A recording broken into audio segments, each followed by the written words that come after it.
Quem é esse alemão Adair Alcione Kroloff? Eu sou nascido no Rio Grande do Sul, na cidade de Carazinho, no ano de 1955, filho de Aldino Kroloff e Leonida Lorena Adam Kroloff. Atualmente sou casado com Terezinha Zandir Alberti Kroloff. Tenho 2 filhos, Mateus Maurício Kroloff e Igor Kroloff. Muito bem, seu Adair. E como começou sua vida profissional na comunicação? A minha vida profissional ela se iniciou precisamente em 1969, quando eu, ainda agricultor, transferi residência para a cidade de Toledo, no interior do Paraná, para estudar, e onde eu consegui emprego como estagiário na emissora local Rádio Guaçu de Toledo, isso em fins de 1969. E nesse período como office boy que você viu, dentro do setor de radiodifusão? Olha, primeiramente a gente desconhecia a área, né? Aí eu fui me familiarizando, conseguindo pegar os macetes, me inteirando do veículo. Aí eu passei a ser sonoplasta. E só que no interior a gente vê uma dificuldade muito grande no rádio na época, porque era tudo diferente do que se tem hoje, certo? E dentro desse fato eu comecei a me interessar pelo ramo de eletrônica, já que no rádio tudo é novidade, e para a época era muito mais. Aí eu comecei como autodidata, trabalhando como auxiliar em reportagens externas e auxiliando o departamento técnico da rádio, que era uma pessoa que, quando ela não estava, ela dava as coordenadas para que a gente pudesse atender e a rádio não ficasse fora do ar. E quem era essa pessoa, velho? Era José Finkler. Foi um professor meu de matemática no Colégio Estadual em Toledo. E depois que você entrou no rádio porque você gostava de rádio, porque tinha algum interesse no rádio, ou simplesmente porque surgiu a oportunidade? Isso aí é interessante, essa pergunta, porque quando eu trabalhava na roça, em 1960, surgiu a radiodifusora de Marechal Cândido Rondon, que ela foi inaugurada em 1963. E como era a emissora mais próxima, a gente ficava ouvindo ela. E aquilo me chamava a atenção. Meu pai tinha comprado um rádio, eu fui lá, abri o rádio, olhei o que tinha dentro e tal, me inteirando desses fatos, né? Então, a gente coloca no subconsciente talvez um desejo, e esse desejo passa a se realizar. Pois é, Daí, mas então, eu já pelo que você respondeu, deu para perceber que na parte do rádio, o teu maior interesse era a eletrônica. Talvez sim, isso foi para onde você evoluiu. Justamente. Agora, se a gente pensar que naquela época a eletrônica era, vamos dizer assim, e ainda é, a alma de tudo, e num lugar longe, tudo difícil, você deve ter feito um esforço heróico para conseguir atingir o teu objetivo. Como autodidata, porque não existia nenhum curso de profissionalização, com exceção daquele famoso Instituto Universal Brasileiro e o monitor, a gente não conseguia material didático para a gente poder estudar. Então eu procurava em livrarias em Toledo, Cascavel, para tentar achar alguma coisa que explicasse para eu poder me inteirar dessa atividade, né? Você acompanhava muito emissoras de fora, seguramente, como a Rádio Nacional, como quase todos nós. Sim. Desde o interior era a Rádio Nacional, Rádio Tupi, a famosa Rádio Farroupilha, a Guaíba, e a Gaúcha. Eram essas rádios que a gente acompanhava. E nesse caminho, você cuidava, vamos dizer assim, da parte eletrônica, mas também tinha o teu dia a dia no rádio. Sim, o dia a dia, fora isso, fazia sonoplastia, atendia o departamento comercial, fazia cobranças, porque o interessante no interior, principalmente nessa época, é que a gente era polivalente. Não era só uma coisa que tinha que fazer. Tinha que elaborar texto de publicidade. Que idade você tinha, velho? Eu estava com 16 anos. E aí eu fui evoluindo, né? Então você tinha que fazer muita coisa dentro da rádio para cobrir o que estava faltando, né? Porque o quadro de funcionários era reduzido. O faturamento dessas emissoras do interior naquela época também era muito baixo, né? Então a gente tinha que, como diz um detalhe, a gente tinha que chutar o escanteio, cabecear para o gol e defender. Essa Rádio Iguaçu, lá de Toledo, que foi do início dos anos 69, você tinha 14 anos, né? Aos 16 já tinha mais experiência. E mesmo a sonoplastia, ou ajudando a parte eletrônica, como retaguarda técnica das reportagens, lembra-se de algum fato curioso que tenha acontecido, que pudesse ser jocoso? Lembra alguma coisa nesse sentido? Tem um fato só que não envolveu a minha pessoa, né? Sim. Mas é que, infelizmente, dentro do rádio, naquela época, hoje ainda tem, às vezes a pessoa, o locutor, ele se desvirtua por lado da bebida. E tinha um locutor no Toledo que ele era chegado a tomar uma caninha além do normal. Um dia ele chegou por volta para trabalhar às 7 horas da manhã, sentou no estúdio, olhou para o relógio e falou: agora passamos a aguardar o momento para transmitir a Voz do Brasil juntamente com as demais emissoras do país. Boa noite. Isso às 7 horas da manhã. É sinal de que a noite tem sido muito boa. Justamente. E aí depois que você começou na Iguaçu de Toledo? Iguaçu de Toledo. Depois Marechal. Depois Marechal. Em Marechal, Cândido Rondon, a rádio, você falou, era nova, né? Sim. Tinha menos dificuldades, mas de qualquer forma a captação de notícias, esse sentido assim, naquela época não havia necessidade de um jornalista profissional. Não. Era uma pessoa encarregada de montar o noticiário. É isso? É isso.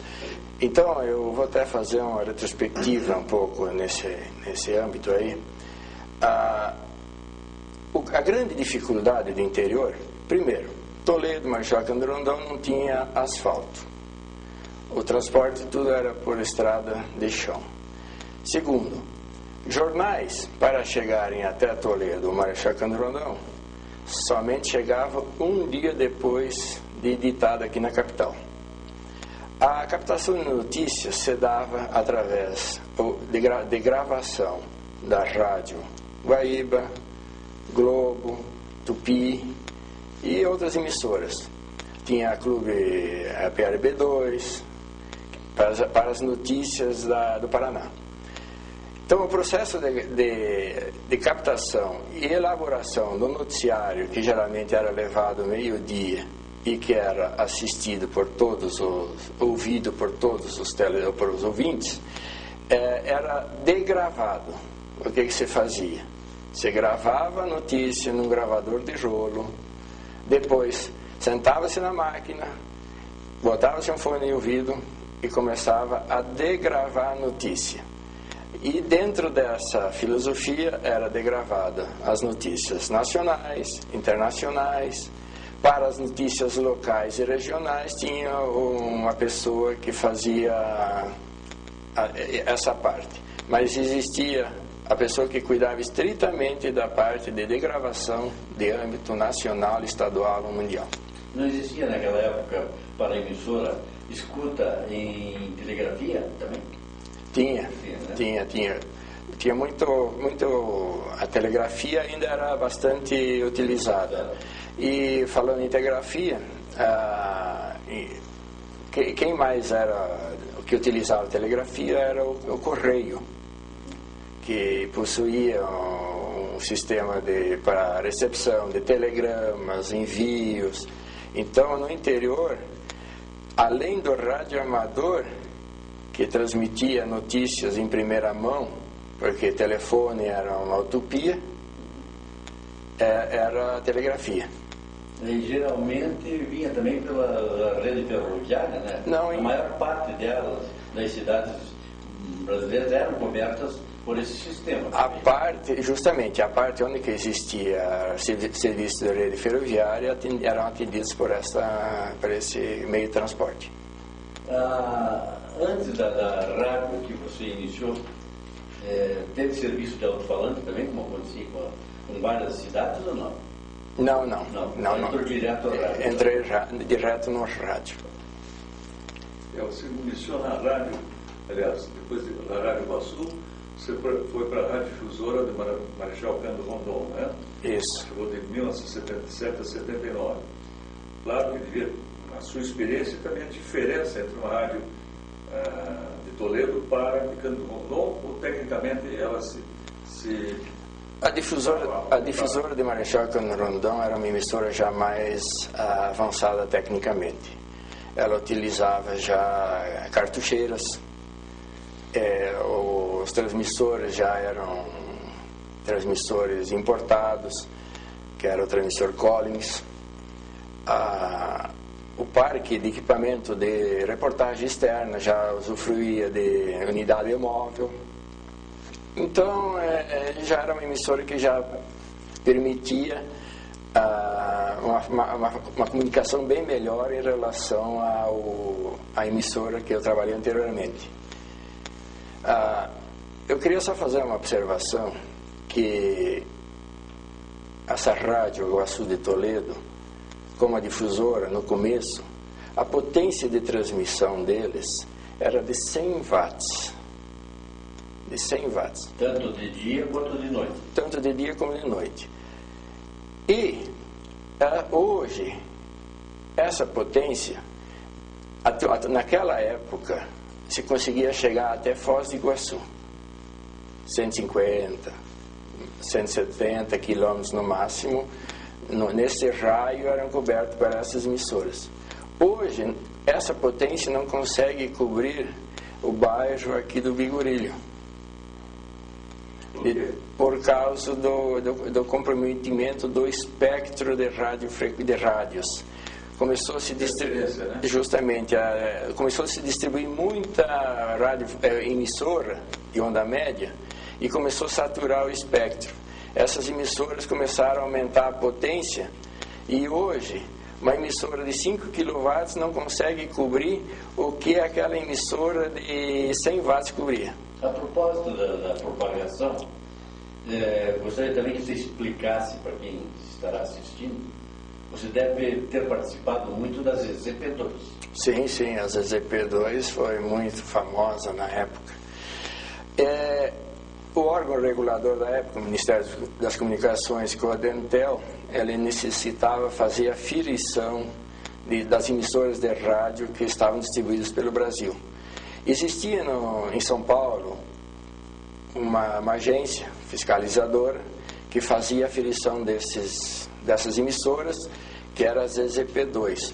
A ZZP2 mandava um telex ou um telegrama para a emissora dizendo: olha, dia tal, às 3 horas da manhã, por favor, chamem ZZP2 por meia hora para nós fazermos aferição de frequência. Então era inverno, tinha que ligar o transmissor, ir no estúdio, o locutor ia lá e ficava chamando, alô, ZZP2, Rádio Iguaçu de Toledo, chamando o ZZP2, e ficava fazendo esse processo por meia hora. Passada uma semana chegava um telegrama dizendo assim: olha, façam aferição na frequência de vossa emissora, que ela está com 5 Hz, 10 Hz fora de frequência. Aí chamava-se o técnico com frequencímetro, fazia aferição. Porque a tolerância máxima de desvio de frequência para onda média é tolerado 10 Hz no máximo. E aí, quando você mais ou menos ficou bastante ágil naquilo que você fazia lá em Marechal, mudou-se? Eu necessitava me aperfeiçoar. E a única maneira de me aperfeiçoar era fazendo um curso técnico, aonde que eu fiz o teste no Cefet, na escola técnica, e entrei no curso de eletrônica em 1980. E concluiu esse curso? Concluí ele às duras penas em 1986, porque casado, com filho, trabalhando, não foi fácil. Quando você veio para Curitiba, você veio direto para Curitiba? Vim direto para Curitiba. Já veio casado?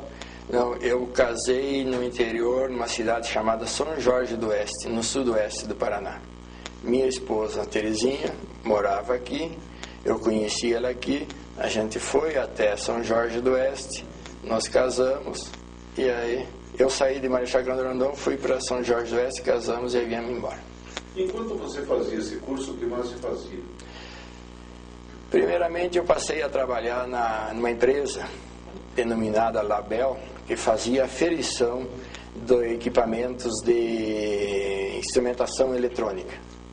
Medidores, amperímetros, vatímetros. Eu trabalhei como gerente nessa emissora. Nessa empresa. Nessa empresa. Muito tempo? Essa empresa eu era de um professor da escola técnica, eu trabalhei por 9 meses. Nesse inteirinho, eu fiz o concurso para o Dentel, Ministério das Comunicações, para ser agente de fiscalização, onde eu logrei êxito, passando em 13º lugar. Perdi as esperanças, pensando que ia demorar a ser chamado, e aí eu saí dessa empresa, a Label, e passei a trabalhar na Telemarim, uma empresa de telefonia, onde eu trabalhei por mais um ano até o Dentel me chamar. E aí nós temos Telemarim, GTS, Siemens, né? Na Telemarim a gente fazia manutenção de telefonia, no que concerne a manutenção de centrais telefônicas, essas PBX, de pequenas e médias empresas. Então lá tinha centrais da GTE, NEC, Siemens, e a gente fazia esse tipo de manutenção. Então eu passei a conhecer Curitiba de um extremo a outro, norte, sul, leste e oeste, nesse tempo. Adair, nessa toda tua experiência, nós estamos em Curitiba já nos anos 81, desde o seu nascimento no rádio, aos 14 anos na Rádio Iguaçu, você sempre se prendeu à parte técnica, retaguarda da comunicação, vamos dizer assim. No Dentel, o Dentel era um órgão que estava ligado diretamente à radiofonia, é o órgão fiscalizador das frequências, do controle dos abusos, etc. Né? Quais as experiências que você tem para nos contar com referência ao Dentel em relação aos rádios do Paraná? O Dentel, ele era um órgão regulador e fiscalizador de todos os meios que utilizam o espectro de radiofrequência. Então abrange onda média, onda curta, frequência modulada, rádio amador, serviço limitado, que é esse serviço utilizado por emissoras e por empresas. E a função minha dentro do Dentel, fora, quando não estivesse em campo, era fazer o controle de censura, já que nós ainda estávamos sobre um regime de exceção. Até 1984, nós estávamos sob um regime de exceção, onde que existia regime militar, onde que nós tínhamos que fazer a fiscalização das emissoras de rádio e televisão no que concerne a conteúdo político, conteúdo sexual, que era muito criteriosa a fiscalização, o conteúdo musical, que existiam músicas que eram proibidas que eram proibidas de serem executadas. Então a gente pegava, sentava na parte de monitoração e ficava gravando, e quando achava-se uma irregularidade, aquela parte era montada um processo encaminhado para o departamento jurídico e notificava o órgão infrator. Nesse ano de 1984, do regime militar mais rigoroso, quantas emissoras de rádio você lembra e como é que era feita em tempo esta fiscalização, essa censura, além das gravações? Escutá-las. Era tempo ininterrupto de 24 horas? Era uma equipe grande? Ou era aleatória? Era por amostragem. Por amostragem. Hoje vamos fiscalizar a emissora X, amanhã Y. Então o operador chegava ali, o agente fiscalizador sentava ali, ele tinha o órgão que ele tinha que fiscalizar. E havia abuso? Havia, e o principal abuso na época, apesar de não ser um abuso muito grave, era o excesso de veiculação de comercial em 1 hora. No mundo todo é 15 minutos de comercial para 45 minutos de conteúdo de programas. E às vezes se extrapolava, chegava-se a 18 até 20 minutos de comerciais. Paralelamente, nessa censura, na época já da televisão, eram feitas também as verificações por antecipação. Era obrigado a cada emissora a apresentar o conteúdo do programa, do filme, e era liberado um certificado daí. Eu vou retroceder um pouco lá para 1970 e pouco. Lá na Rádio de Toledo eu tinha uma carteira que foi expedida pelo Departamento de Polícia Federal com a minha função, que na época era sonoplasta, onde que todos os funcionários tinham que ser registrados, porque a pior parte que envolveu o regime militar com censura foi de 1967, com a instituição do ato institucional número 5. Depois, com o general Ernesto Geisel, foi diminuindo um pouco. Mas o controle era rígido. A emissora ela tinha que mandar toda a programação para a Polícia Federal. Todas as músicas que iam ser tocadas no mês, ela tinha que mandar com 1 mês de antecedência para os censores fazerem a verificação se tinha anuência ou faziam uma observação e era mandar de volta para a rádio. Assim que funcionava. E aqui no Canal 12, no Dentel, Canal 12 vai ser mais para frente, no Dentel, não cheguei a pegar esse tipo de fiscalização. Mas nessa fiscalização, que era prévia, e na hora que vocês estavam atuando, na prática, aleatoriamente, por amostragem, como você falou, na escuta para censurar, suspender, sei lá, punir alguma rádio infratora por excesso, por julgar um excesso, existia presença militar física dentro do Dentel? Não. Toda vez que ocorria uma infração que fugia ao que estava estabelecido, era elaborado um processo pelo departamento jurídico, era dado direito de resposta à emissora e aí era aplicada a penalidade, multa, advertência, e era só isso aí. Mas... E naquele tempo, o Dentel realmente é um episódio muito interessante na vida sociopolítica do país. O Coronel Bianco era o teu chefe na época? Coronel Bianco, Coronel Oswaldo Bianco, tive o prazer de trabalhar com ele, bem como com o Coronel Costa e Silva, saudoso Coronel Costa e Silva. Trabalhei com os dois. O Coronel Bianco ele tinha uma peculiaridade que ele era antitabagista. Até hoje? Até hoje que eu conheço ele não pode ver uma pessoa fumando que ele chega e faz toda uma preleção sobre o assunto. Ainda quero insistir com você no Dentel, e agora vou dar um lado mais ou menos cômico da coisa. Eu não sei se foi seu tempo, não sei se foi nos anos 60, 70, nos anos 80, ou você soube depois.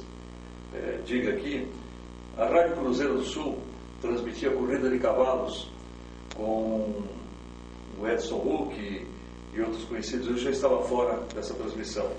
E o diretor da Rádio Cruzeiro do Sul era o Silvio Ronald Leitão, conhecido comentarista esportivo do Rádio Paranaense.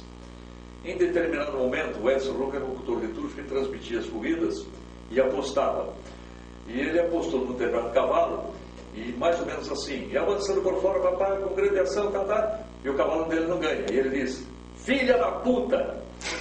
E ele foi suspenso, o Silvio Ronald foi chamado para a rádio, para o Dentel pelo Oswaldo Bianco.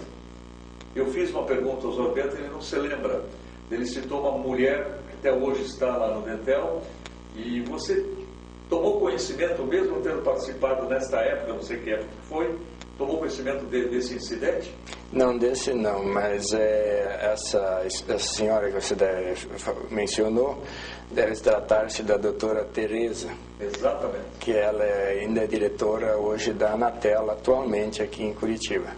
A doutora Tereza, ela acho que adentrou as fileiras do Dentel em 1971, 72. E continua à frente do órgão até hoje. Esse fato eu desconheço. Você desconhece. E conheceu algum outro fato jocoso ou parecido, que me parece que eu procurei na Tereza e não existe nenhum registro disso, porque na época provavelmente foram arquivados. O próprio Silvio Ronald falou que a emissora dele foi apenas repreendida. Não foi suspensa, etc. E a emissora continuou no ar. E algum episódio que você participou, teve conhecimento, mesmo na retaguarda, de uma suspensão? Não, porque já era mais... nessa época nós já estávamos caminhando em direção à democracia. Então o que havia era muita restrição quanto às cenas de erotismo na televisão. Não era permitido antes da meia-noite, nas transmissões de carnaval, que as passistas das escolas de samba aparecessem com os seios desnudos. Isso era caracterizado infração grave ainda na época, passível de advertência. E hoje, se a gente verificar a situação dos meios de comunicação, está escancarado isso e ninguém mais fiscaliza nada nesses termos. Adair, e tinha também uma fiscalização rigorosa com relação à proporcionalidade de música popular brasileira, né? Tem, isso é obrigado até hoje ainda. Pois é. Isso é obrigado até hoje. Você tem que ter eu não me lembro o percentual, mas você tem que ter um percentual de música nacional e em relação à música estrangeira. Como também você tem que obedecer um percentual de notícias que devem ser transmitidos no dia a dia. Como é que foi a sua participação, o início da participação em televisão?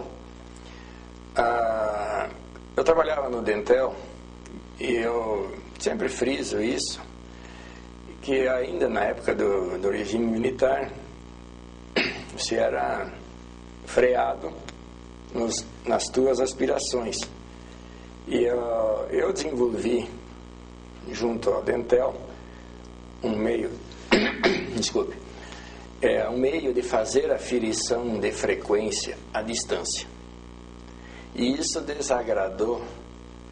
Quando veio o Coronel Neiva de Brasília, ele, que era o diretor-geral do Dentel, ele solicitou que eu fosse até Brasília e implantar isso em todas as delegacias. Esse convite desagradou os superiores. E de um dia para o outro eu fui rebaixado a mero operador de posto de escuta. Eu já estava atuando na área de supervisão do posto. Eu fui rebaixado. Aí eu falei, pensei assim para mim, aqui então eu não tenho as grandes aspirações, porque estou sendo tolhido. Vou procurar outro campo. Aí que eu conversei com a doutora Tereza, que ela conhecia o superintendente da TV, de engenharia da TV Paranaense na época, o senhor Wilson Martins, e fez com que eu entrasse em contato com ele. Eu chegando no Canal 12, conversei com ele, ele me mencionou, olha, atualmente não temos vaga para nenhum técnico aqui dentro da área que você está se formando. Canal 12 é TV Paranaense. TV Paranaense, RPC. Aí eu falei para ele, não, é o seguinte, eu me proponho eu trabalhar de manhã de graça aqui até que surja uma vaga. E continuei trabalhando no Dentel. Um mês depois, abri uma vaga bem dentro do setor que eu almejava, que era o setor de transmissão, que eu já tinha conhecimento, e passei a partir de novembro de 1984, fazer parte da equipe da RPC, do Canal 12, da época. Uma dúvida apenas, citou o Wilson Martins. Wilson Martins. Martins não é o atual jornalista? Não, é um engenheiro que hoje ele trabalha é superintendente de engenharia da TV Globo em Campinas, São Paulo. Naquela época ele estava o Chasco também? O seu Hélio Chasco fazia parte do cast de engenharia, na parte de engenharia da TV. Soeiro também estava lá ainda ou não? Quem? Soami Soeiro. Não estava. Em período anterior. Isso. Tá. E eu passei a atuar dentro da RPC, do Canal 12, na área de manutenção e assistência técnica nas retransmissoras. Não era RPC na época ainda? Não. Em 84 era o Dr. Najib ainda? Não, é Dr. Francisco, o saudoso Dr. Francisco. A emissora, ela criou uma rede de retransmissoras, porque satélite, para a época, era uma utopia, muito caro. Tinha só o Brasilsat 1. Não existia esse negócio de fazer um uplink e receber a imagem da RPC lá em Maringá. Não. Foram montados links terrestres de micro-ondas. Várias repetidoras. E ao longo desses links foram montadas as retransmissoras, que retransmitiam o sinal da TV aqui para a região leste e já para a região de Maringá e Londrina, TV Cultura de Maringá, depois a TV Coroado, se não me falha a memória, Londrina. Depois foi fundada a TV Cataratas em Foz do Iguaçu. E no início foi tudo em UHF? Os links? O início. Não, as retransmissoras quando dispunha-se do espectro para VHF, utilizava-se frequência de VHF. Mas a maioria utilizava UHF até o canal 60. Acima do canal 60 eram utilizados para fazer links. A linkagem também para cidades adjacentes. Para o leigo, o que é espectro? É a faixa do espaço de frequências que começa em 300 Hz e que tende a ir a 30 GHz. Tá? Toda essa faixa são caminhos que são determinados para... Duas paradas, ondas. Isso. Em 84, se iniciou em novembro de 84, no canal 12, hoje atual RPC, quais os nomes artísticos que compunham essa emissora que você poderia recordar, nominar com quem conviveu? Na época já nós estávamos totalmente já ligados à Globo Rio. Sim, mas em Curitiba. Mas não tinha mais produção local. Não existia mais produção local. Você lembra quem é que fazia o noticiário local na época? Agora me foge o... 84, né? Tinha o... Carlos Marassi? Carlos Marassi, isso mesmo. Vou precisar de uma ajuda de vocês aí. Tinha um dentista que... Sérgio Bittencourt, Mário Bittencourt, e tinha a esposa do nosso ex-prefeito,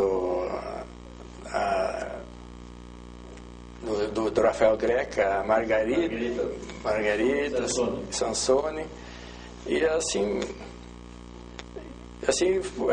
foi, né? produção local era muito restrita, né? Sim, só ficava restrito ao noticiário esportivo e o local e regional. E o esportivo quem era? Já na época é o Carlos Rocha, o Gil Rocha. Era o Gil Rocha. Gil Rocha. Gilberto Fontoura também. Gilberto Fontoura na parte de apresentação. Porque teve outros que antecederam, que foram o Nestor, né? Nestor Batista, tinha o do Jet Set, como é que era o nome dele? O Reinaldo Bessa. E os estúdios já eram no antigo Diário do Paraná, TV Paraná? Não, era lá no Castelo. No Castelo. Então trabalhou com o JJ lá também? Trabalhei com o JJ. Abílio Bastos. Abílio. Alceu Honório. O Vandelino, continua até hoje. Está na retaguarda, né? Está na retaguarda até hoje. É um dos poucos, né, que tem se mantido assim, na trilha da televisão desde que iniciou, né? Sim. Ao longo do tempo. Ele é um pioneiro da televisão. Sim, sim. Não é bem um pioneiro, né? Posterior a isso. Dos anos 60. 70, mais ou menos. Depois disso, adiantando um pouco, né, o engenheiro Wilson, ele foi solicitar a transferência dele para a Globo São Paulo para montar os estúdios, o parque de transmissão da Avenida Paulista. Então foram montados torre no prédio da Gazeta lá. E passado um tempo, ele se desligou da Globo, a convite do McLean, do Grupo Sharp, para montar o canal TV Mais em São Paulo. A TV Mais que foi o berço da TV por assinatura no Brasil, que na época do governo José Sarney, ele distribuiu muitas concessões de canais de UHF para serem utilizados com a filosofia de TVA, TV por assinatura em UHF. Então aqui em Curitiba nós temos o canal 57, o canal 32, o canal 59. Aí o engenheiro Wilson foi convidado pelo McLean e posteriormente também pelo Grupo Abril para montar a TVA. Como nós éramos de Curitiba e ele nos conhecia, ele nos convidou para nós montarmos a TVA em Curitiba. E assim foi feito, né? Aí você saiu do Canal 12? Saí do Canal 12 em 1991. E foi montar a TVA em Curitiba.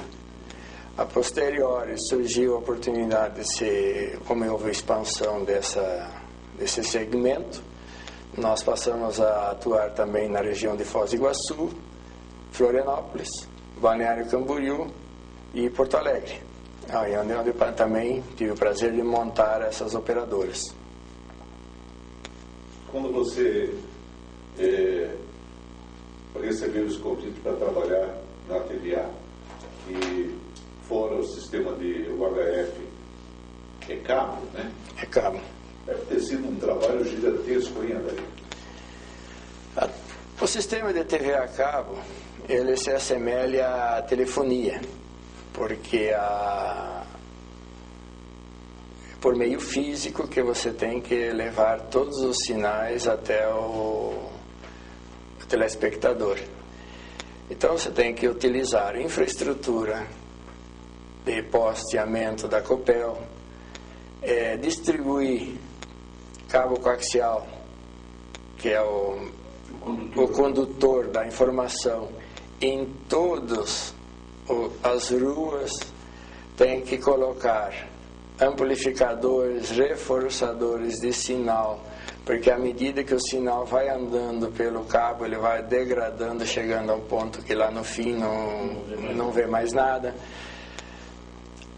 Então, foi uma guerra implantar esse sistema em Curitiba. No entanto, que nenhuma operadora consegue cabear até hoje na totalidade de 100% uma cidade. Ela se preocupa em cabear as regiões mais densamente povoadas, porque aí a questão de o investimento ele passa a se pagar. A relação custo-benefício o retorno é mais rápido.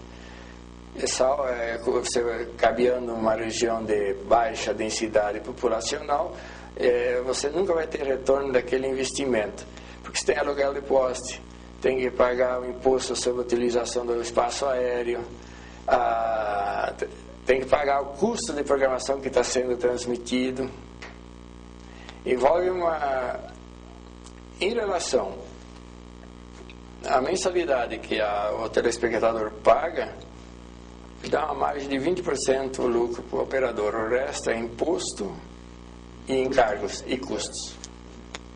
Mas, é claro que ninguém encara um trabalho dessa envergadura sozinho. Dentro disso aí, o que o Adair fazia?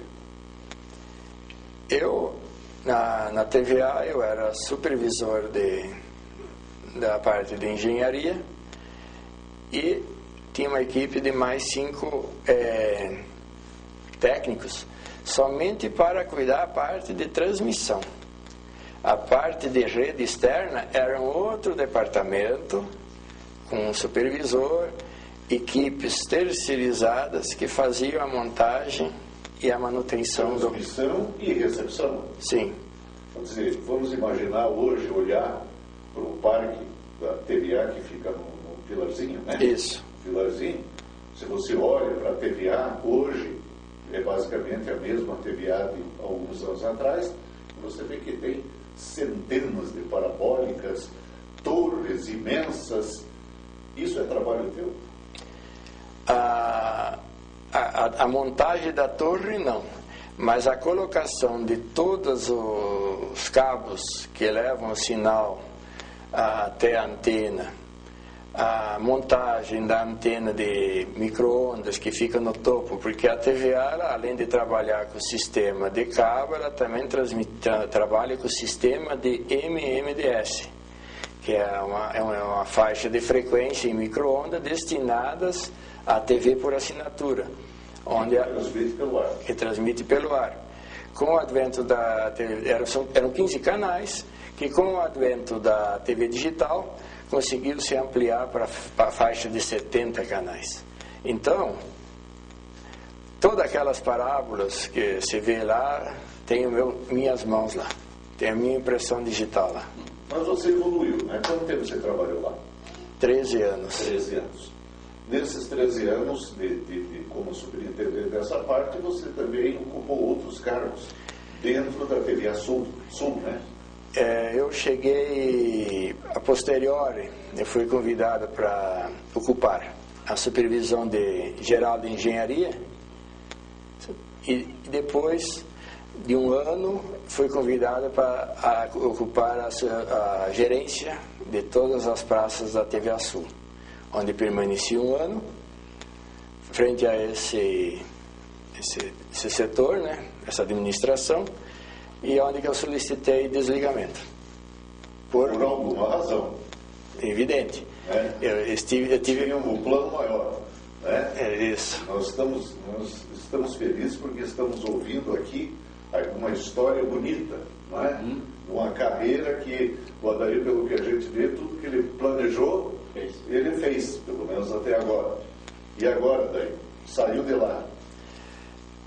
Na época, foi nessa época que eu conheci o Roberto, e ele me veio com o seu José um dia lá, quando eu trabalhava em frente ainda à supervisão da TVA, que precisava colocar um canal no mercado das pulgas na TVA. E aí eu, como conhecedor do sistema, eu sugeri. Eu tenho um espaço na minha residência, onde que nós podemos fazer a geração desse canal. E aí eu comecei a me inteirar pelo lado da geração de conteúdo para a TV a cabo. Aí quem cuidava disso era meu filho Matheus, que trabalhava juntamente com o Roberto no mercado. E a gente começou a se familiarizar nesse segmento. Aí eu subi para a supervisão na gerência geral da TVA, aí eu solicitei o desligamento, me aprofundei nisso, passado 3 meses que eu estava desligado, fui convidado pela Universidade Federal do Paraná para gerar o canal o FPR TV, na NET e na TVA. E é uma atividade que eu estou fazendo até hoje ainda. Quer dizer, na realidade, você acabou criando um meio de produção praticamente, né? Dava suporte às transmissões da... Eu cheguei numa época a gerar 5 canais nas emissoras de TV a cabo. Quando as emissoras de TV a cabo não tinham conteúdo de programação, porque a TV digital estava engatinhando ainda, aí sobrava frequência dentro do espectro da TV a cabo. Então muitas empresas locavam um canal. Foi o caso, o Sr. José locou teve uma outra empresa que locou outro. E com isso eu me especializei e cheguei a gerar 5 canais simultaneamente com conteúdos diferentes para a TV a cabo. Com o advento da TV digital, foram sendo requisitadas as frequências e essas empresas tiveram que ser desligar dessa atividade e restou somente a Universidade Federal, que é um canal que a TV tem que carregar, a TV a cabo tem que carregar por obrigatoriedade e força de lei. E é o que acontece hoje. Você acha que quais foram os efeitos com a entrada do sistema de TV a cabo em relação às TVs abertas? Efeito assim, como é que eu posso mensurar isso? Altamente sentido, você acha que estragou muito o nível de audiência das emissoras ou não? Efetivo, né? Acontece o seguinte, tem um fato interessante que, se vocês observarem, até 1980 a televisão no Brasil não tinha controle remoto. Era focada no seletor de canal, eu ir lá e apertar. Isso fazia com que quem estivesse assistindo não se levantasse e ficasse preso a um canal. Vou citar, por exemplo, ficar assistindo a Globo ali e não sair daquele canal. Com o advento da TV a cabo e com o advento da evolução tecnológica, surgiu o controle remoto. E hoje, se a pessoa está assistindo uma programação de conteúdo na TV a cabo, ou está assistindo uma emissora local, e surge um intervalo comercial, ela pega o decoder e começa a procurar outros canais. E aí acha uma coisa interessante e aquilo que ela estava vendo lá atrás já ficou. Então eu acho que por um certo ponto veio prejudicar. E como também veio a aporte de muito conteúdo estrangeiro, do exterior, as emissoras elas tiveram que se mexer para poder criar um pouco mais, né? Na realidade, passou a ser competitivo, então, Sim, de qualquer forma. justo. E as emissoras passaram a sentir os efeitos desse fato, porque realmente elas tinham... Porque a TV a cabo, ela ia por satélite, nós temos hoje, elas ficam focadas mais no público A e B. O público C, ainda ele fica relegado somente às emissoras locais e quem dispõe de uma antena parabólica, os canais abertos que estão disponíveis no satélite Brasilsat. Mas isso principalmente em função de custo, né? Justamente. Por isso que limita... Justamente, é porque limita a camada social e faz com que o custo é muito alto. O custo de programação é alto, o que onera um pacote total ser muito mais alto ainda, né? E o mercado publicitário, como é que responde para as TVs fechadas? Há muito espaço comercial à venda ainda? Tem. Especificamente na TVA, que você teve uma experiência mais longa, mais larga, né? Na TVA nós tivemos uma ideia, em 1997, de comercializar os espaços dos canais que permitiam essa atividade de fazer a comercialização. Nós, em Curitiba, fomos pioneiros em implantar a exibição de comerciais na TV a cabo. Mas tem uma razão para isso. Alguém inventou essa possibilidade. Quem foi? Não, ela não existia, a gente copiou. Mas tecnicamente. Não, você foi a pessoa que... Não, eu provoquei. Eu e outra pessoa que trabalhava na engenharia, nós provocamos isso porque nós precisávamos, na época, de aporte de instrumental. Então, quando você tem um orçamento, o orçamento ele é fechado. Nós sugerimos, nós vamos criar esse sistema de comercialização. Eu montei uma matriz de áudio e vídeo, eu fazia projetos também. Montei uma matriz de áudio e vídeo e comercializamos 6 canais. Teve uma época que a gente transmitia campeonato paranaense, tudo no sistema de antena. Foi em função disso. Quando a gente viu que era um excelente segmento para se angariar receita, propomos à superintendência em São Paulo que a receita oferida em função dos comerciais fosse revertida na aquisição de equipamentos de medição, equipamentos sofisticados para a engenharia, e eles aceitaram prontamente. Só que quando eles viram que a receita era boa, resolveram centralizar em São Paulo. E aí eliminou. Mas o que acontece? O comercial inserido na TV a cabo, em relação ao comercial inserido numa emissora convencional, ele era 10 vezes mais barato. Então facilitava. Isso permanece até hoje? Permanece até hoje. A TVA continua com esse... Continua sendo 10%? Continua. E se não menos. Porque veja um comercial que custa numa emissora aberta, num canal 12. A produção já é cara. É. Né? Veja uma inserção dentro de um jornal nacional, quanto que custa.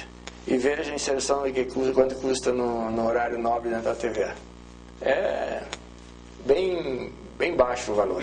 Mas só para a gente saber, você disse que foi centralizado em São Paulo, mas cada local pode abrir esse intervalo local para fazer os comerciais daquele local, daquela cidade? Não, Curitiba, por exemplo, a TVA aqui pode abrir, enquanto está passando outros comerciais, abrir um espaço para passar só aqui de Curitiba? Não, hoje tem, dentro de uma emissora, chama-se OPEC, uma emissora de televisão. Em São Paulo tem uma OPEC, que ela faz toda a programação das emissoras de Curitiba, São Paulo, Rio e Porto Alegre. Vem pronto. E só vem para cada local, nós vamos fazer 5 inserções dentro do canal Discovery, 3 dentro do canal CNN e assim por diante, dentro do canal History, só estou dando exemplo. E o Adair hoje trabalha em casa, sossegado, feliz da vida, transmitindo a TV... o FPR TV. Da Federal. Isso. Né? Um canal também, acho que da TVA. Eu tenho o canal 17 da TVA que eu gero o conteúdo para eles. Pois é, sai lá da sua casa. Isso. E diante de tudo isso que nós ouvimos, Adair, que conclusão você tira de você? Nós começamos o programa perguntando quem é o Adair Kroloff. Agora você vai responder, depois de contar tudo isso. Quem você acha que é o Adair Kroloff? Bom, a gente pode dizer o seguinte, que todos os sonhos, eles tendem a se concretizarem, desde que você lute por eles. Eu posso me dizer que eu sou uma pessoa realizada, bem casado, uma esposa querida, 2 filhos maravilhosos, e eu não tenho nada a reclamar do que eu consegui até hoje, eu só tenho a agradecer. Muito obrigado.